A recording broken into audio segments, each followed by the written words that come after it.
इन presenting Victor Frankenstein. इस कहानी की शुरुआत होती है सन 1860 लंदन शहर से ही, जहाँ पर हमें एक सर्कस को दिखाया जाता है। और इस सर्कस में एक आदमी काम करता है जिसे हंचबैक कहा जाता है, क्योंकि उसकी बैक पूरी तरह से नॉर्मल नहीं है। हालांकि हंचबैक सर्कस में काम करता है, लेकिन वो मेडिकल फील्ड में बहुत ज्यादा रुचि रखता है, इसीलिए छुपकर मेडिकल की बहुत सारी किताबें पढ़ता रहता है। इसी सर्कस में एक लड़की काम करती है जिसका नाम लॉरेली है, और हंचबैक उसे बहुत पसंद करता है। और एक दिन जब वो करतब दिखा रही होती है, तभी वो ऊपर से नीचे गिर जाती है। आज यहाँ पर सर्कस देखने के लिए विक्टर फ्रैंकेनस्टाइन नाम का एक आदमी भी आया होता है। और जब वो लॉरेली के पास आता है तो उसे पता चलता है कि उसके कंधे की हड्डी खिसक गई है, इसीलिए वो सांस नहीं ले पा रही। हंचबैक को जब ये पता चलता है कि उसके कंधे की हड्डी खिसकने की वजह से उसे सांस लेने में तकलीफ हो रही है, तो वो उसके कंधे की हड्डी को एडजस्ट करता है, जिस वजह से उसकी सांस वापस आ जाती है और लॉरेली की जान बच जाती है। विक्टर ये देखकर हैरान होता है। वो हंचबैक से कहता है कि तुम मेरे साथ चलो, तुम सर्कस में अपना टाइम बर्बाद कर रहे हो, तुम एक बहुत ही काबिल इंसान हो। लेकिन हंचबैक मना कर देता है। विक्टर वहाँ से चला जाता है, पर विक्टर की सारी बातें सर्कस के ओनर ने सुन ली होती है। उसे पता चल जाता है कि हंचबैक यहाँ पर मेडिकल की पढ़ाई करता है, इसीलिए वो उसकी सारी किताबों को जलाकर उसे पिंजरे के अंदर कैद कर देता है। और विक्टर एक बार फिर से हंचबैक से मिलने आता है, क्योंकि उसके पास ह्यूमन एनाटॉमी की जो नॉलेज होती है वो बहुत ही अच्छी थी। लेकिन वो देखता है कि उसे पिंजरे में बंद किया गया है। विक्टर उसे पिंजरे से छुड़ा लेता है, और जब ये दोनों भाग रहे होते हैं तो सर्कस का जो ओनर होता है वो इन्हें देख लेता है। वो इनके ऊपर हमला भी करता है, और इस हमले की वजह से सर्कस में एक आदमी की मृत्यु हो जाती है। विक्टर हंचबैक को अपने घर अपनी लैब में ले जाता है, जहाँ सबसे पहले वो उसके कुबड़ेपन को ठीक करता है। उसके शरीर में कुबड़ापन होता है, इसीलिए उसका नाम हंचबैक है, उसका कोई भी असली नाम नहीं है। और यहाँ पर विक्टर उसे नाम देता है इगोर। और अब इगोर यानी कि हंचबैक पूरी तरह से ठीक हो चुका है। लॉरेली अभी भी हॉस्पिटल में होती है, इसीलिए अगले दिन इगोर हॉस्पिटल जाता है, और वो देखता है लॉरेली अब भी सीरियस है। इसीलिए उसे चेक करने के बाद वहाँ पर नर्स को बताता है कि तुम्हें इसे कौन सी गोली किस वक्त देनी है, और उसे बताकर वो वहाँ से चला जाता है। वहीं दूसरी तरफ हमें सर्कस को दिखाया जाता है, जहाँ पर अब डिटेक्टिव अपने साथी के साथ पहुँच चुका है, क्योंकि यहाँ पर एक आदमी का कत्ल हुआ है। और डिटेक्टिव को लगता है कि इस आदमी का कत्ल उसी ने किया है, जो शहर में कुछ खास तरह के एनिमल्स को मार रहा है। दरअसल इंस्पेक्टर का मानना ये होता है कि वो जो आदमी एनिमल्स को मार रहा है वो इसलिए मार रहा है क्योंकि वो कोई धार्मिक रिचुअल कर रहा है, और सर्कस में जो मर्डर हुआ है उस मर्डर का और उन धार्मिक रिचुअल्स का आपस में कोई न कोई संबंध है, यानी कि इन दोनों का कातिल एक ही है। और अब वो पूरे शहर में हंचबैक के यानी कि इगोर के पोस्टर्स लगवा देता है, ताकि उसके जरिए वो विक्टर को पकड़ सके। और जब हंचबैक यानी कि इगोर अपने पोस्टर को देखता है तो वो डर जाता है। वो विक्टर के पास जाता है और बताता है कि पूरे शहर में मेरे वांटेड के पोस्टर्स लगे हुए हैं। विक्टर कहता है कि तुम चिंता मत करो, अब तुम्हें कोई भी पहचान नहीं सकता, क्योंकि फिजिकली तुम पूरी तरह से बदल चुके हो। इसके बाद विक्टर उसे पानी के अंदर दो आंखों को दिखाता है, और वहाँ पर वो इलेक्ट्रिसिटी प्रोड्यूस करता है, जिससे आंखों में हरकत होना शुरू हो जाती है। पर विक्टर जो ये एक्सपेरिमेंट कर रहा होता है ये पूरी तरह से कामयाब नहीं है, और तभी इगोर उसे बताता है कि इसकी जो नर्व्स हैं वो सही तरह से कनेक्टेड नहीं है। ये सुनकर विक्टर बहुत ज्यादा इम्प्रेस हो जाता है। यहाँ पर हमें ये भी समझ में आ जाता है कि इंस्पेक्टर को जिस आदमी की तलाश है वो सच में विक्टर ही है। और विक्टर एक ऐसे प्रोजेक्ट पर काम कर रहा होता है जिसमें वो किसी भी मरे हुए इंसान या जानवर को जिंदा कर सके, इसीलिए उसने यहाँ पर अलग अलग जानवरों के अंगों को जिंदा किया होता है, और अब ये उन सब अंगों को जोड़कर एक जीव को जिंदा करना चाहते हैं। ये अपने प्रोजेक्ट पर काम करना शुरू कर देते हैं। वहीं विक्टर इगोर को एक दिन एक पार्टी में ले जाता है, जहाँ पर इगोर लॉरेली को देखता है जिसे वो पसंद करता था। वो उसके सामने जाता है, हालांकि शुरू में वो उसे नहीं पहचानती, लेकिन बाद में उसे पहचान जाती है। वो अपनी जान बचाने के लिए इगोर को थैंक्स कहती है। इगोर उसे बताता है कि किस तरह से विक्टर ने उसे ठीक किया और कैसे अब वो उसके साथ काम कर रहा है। साथ ही वो उसे अपना नया नाम भी बताता है, जो कि अब इगोर है। विक्टर भी यहाँ पर आ जाता है, और वो लॉरेली को बताता है कि किस तरह से दोनों के दोनों एक नए एक्सपेरिमेंट पर काम कर रहे हैं। अगले दिन इन दोनों को दिखाया जाता है, जो कि अपने लैब में है, और जिस जानवर के अंगों को जिंदा करना चाहते हैं उसके अंगों में ये इलेक्ट्रिसिटी को ट्रांसफर करते हैं, जिससे उसके शरीर में हल्की सी हलचल होना शुरू हो जाती है। विक्टर एक कॉलेज में प्रोफेसर भी है, और वो अपने इस नए आविष्कार को अपने स्टूडेंट्स को दिखाना चाहता है। वो एक और को कहता है कि तुम भी मेरे साथ चलोगे। और अब अगले दिन ये दोनों के दोनों कॉलेज में पहुंच जाते हैं, जहां सबके सामने अपने इस नए आविष्कार को ये दिखाना चाहते हैं। यहाँ पर लॉरेली भी होती है जिसे इगोर ने इनवाइट किया है और अब एक बार फिर से ये अपने सब्जेक्ट की बॉडी के अंदर करंट को प्रोड्यूस करते हैं जिससे उसके शरीर में कोई भी हलचल नहीं होती। सबको लगता है कि ये संभव नहीं है, इसीलिए सब यहाँ से चले जाते हैं। लेकिन लॉरेली और एक अमीर आदमी जो विक्टर का दोस्त है वो दोनों के दोनों यहीं पर रुक जाते हैं और अब विक्टर एक बार फिर से कोशिश करता है और इस बार वो जानवर जो कि मरा हुआ था, जो कि एक चिंपैंजी है, वो जिंदा हो जाता है। लेकिन वो बहुत ज्यादा अग्रेसिव होता है, वो इनके ऊपर हमला करना चाहता है पर तभी विक्टर एक बार फिर से उसे मार देता है। यहाँ पर विक्टर का जो दोस्त है जो कि बिलियनियर है वो देखकर बहुत ज्यादा इम्प्रेस हो जाता है कि कैसे विक्टर ने एक मरे हुए जीव को जिंदा किया। वो विक्टर से कहता है कि मैं तुम्हें फंडिंग करूंगा, तुम अपने रिसर्च को आगे बढ़ाओ, लेकिन इस बार तुम्हें एक इंसान को जिंदा करना होगा। विक्टर उसकी बात मान जाता है पर इगोर को लगता है कि ये गलत है। वो विक्टर से कहता है कि हमें ऐसा नहीं करना चाहिए पर विक्टर ने उसे एक नया जीवन दिया है।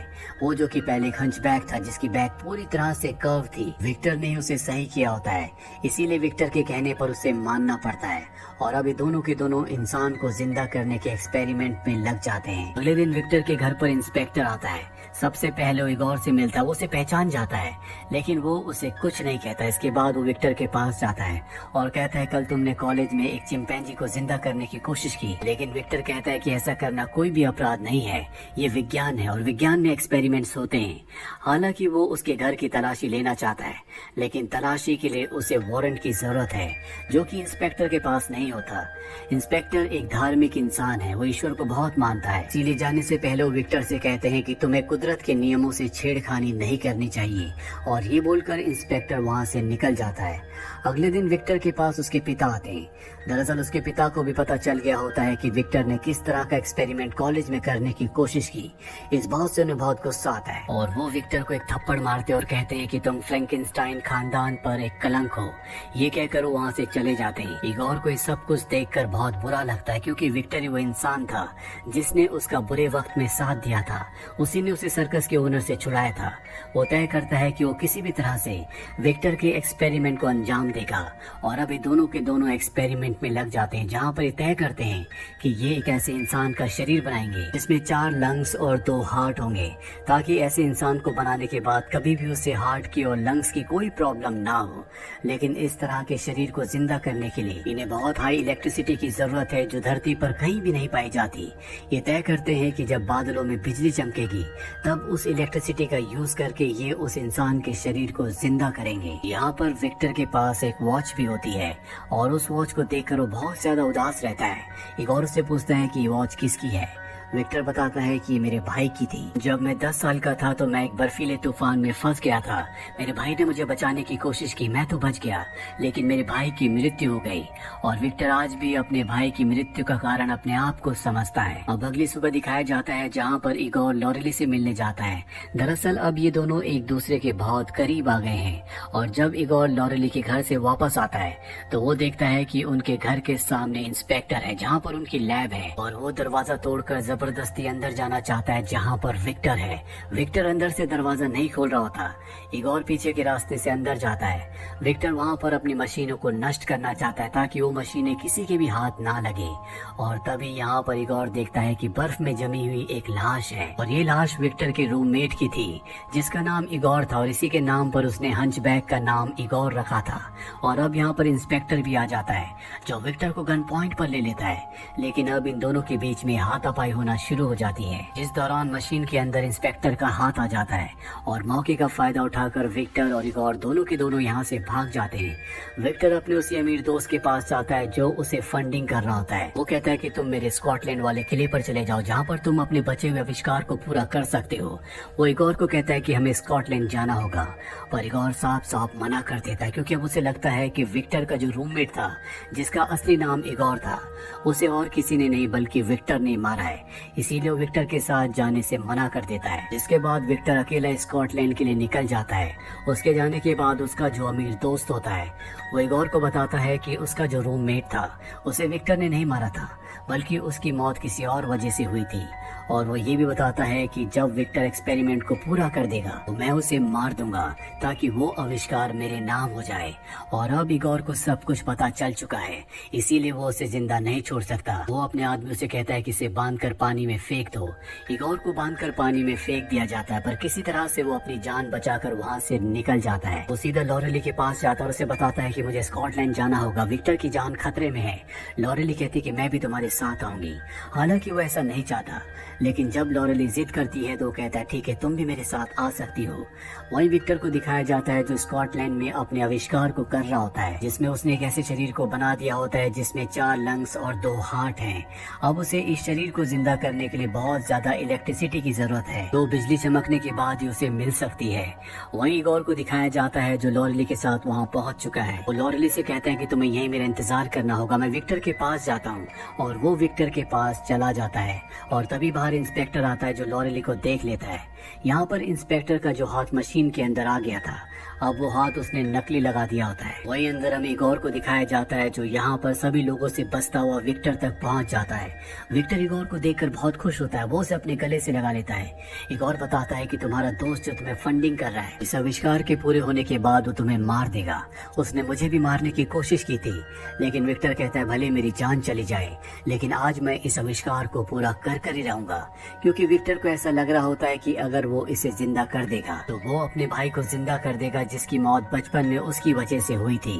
और अब यहाँ पर बिजली चमकना शुरू हो जाती है, जिसके बाद बिजली को वो यंत्र अपने अंदर एब्जॉर्ब कर लेते हैं जो इन्होंने बिजली को एब्जॉर्ब करने के लिए टॉप पर लगाए होते हैं। यहाँ पर बहुत ज्यादा इलेक्ट्रिसिटी प्रोड्यूस होती है, जिसकी वजह से विक्टर का वो दोस्त जो इस पूरे एक्सपेरिमेंट को, पूरी रिसर्च को फंडिंग कर रहा था, जिसने इगोर को भी मारने की कोशिश की थी, वो और उसके सभी लोग मारे जाते हैं। विक्टर और इगोर भी जख्मी हो जाते हैं, लेकिन इनकी जान बच जाती है। साथ ही वो शरीर जिसके अंदर बिजली गई होती है अब वो जिंदा हो चुका है। विक्टर ये देखकर बहुत खुश होता है और वो उसके पास जाकर अपने भाई के नाम से उसे बुलाता है। उस बॉडी के अंदर कोई भी रिएक्शन नहीं होता। विक्टर समझ जाता है कि उसने एक शरीर को जिंदा किया है, उसने किसी आत्मा को नहीं बनाया। ये उसका भाई या कोई इंसान नहीं है, बल्कि ये एक शैतान है।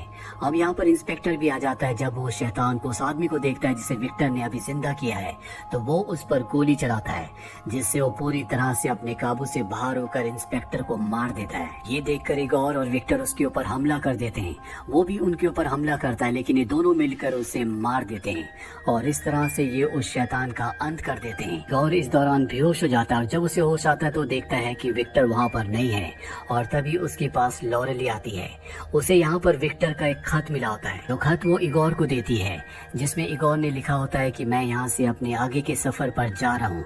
मैंने जो गलतियाँ की है मैं उन गलतियों को सुधारना चाहता हूँ, और अगर मुझे कभी तुम्हारी जरूरत हुई तो मैं तुमसे कांटेक्ट जरूर करूंगा। उसने ये भी लिखा होता है कि तुम यानी कि इगोर मेरी सबसे बड़ी क्रिएशन है। वही हमें विक्टर को दिखाया जाता है जो कंट्री साइड में होता है, जो किसी चीज की तलाश कर रहा है। और इसी के साथ ये कहानी यहीं पर खत्म हो जाती है। ये फिल्म ईयर 2015 में रिलीज हुई थी। IMDb पर इसकी रेटिंग है 5.9। उम्मीद करते हैं कि ये कहानी आपको पसंद आई होगी।